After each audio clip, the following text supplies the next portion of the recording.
ছোট ভাই আমার, বোন আমার, প্রতিজ্ঞা করো, বাপ মরবে, মা মরবে, ভূমিকম্প হবে, সিডর হবে, এই পৃথিবী লন্ড ভন্ড হয়ে যাবে, বেঁচে আছি মানি ফজরের 2 পড়তেই হবে। বেঁচে আছি মানে জোহর, আসর, মাগরিব, ইশা পড়তেই হবে। একটু আগে সিগারেট খেয়েছি, একটু পরে আজান হয়েছে নামাজ পড়তে।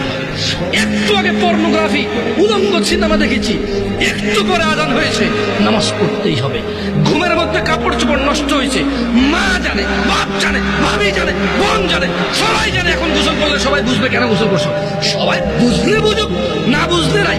আর বুঝলেই কি না বুঝলেই কি, আমার কাপড় নষ্ট হয়েছে, গোসল আমার ফরজ হয়েছে, আমি গোসল করবো, নামাজ পড়বো।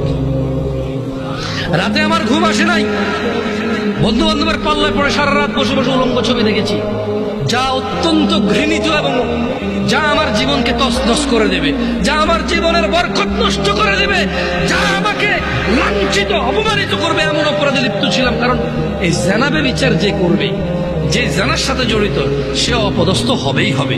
আপনি আখিরাতে তার আছেই। এই একটাই অপরাধ জানাবে বিচার, একটাই অপরাধ অশ্লীলতা, যেটা শাস্তি আল্লাহ দুনিয়াতে দিয়ে দেয়। কোথায় দেয়? আখিরাতে তো আছেই। সারা রাত উলঙ্গ ছবি দেখেছো, দেখে নিজের জামা কাপড় নষ্ট করেছো, অপবিত্র করেছো নিজেকে, অসুবিধা নাই। গুনাহ যা হওয়ার হয়ে গেছে, গুনাহ নিয়ে পড়ে থাকলে চলবে না। গুনাহ যা হওয়ার হয়ে গেছে, গুনাহ নিয়ে পড়ে থাকলে চলবে না।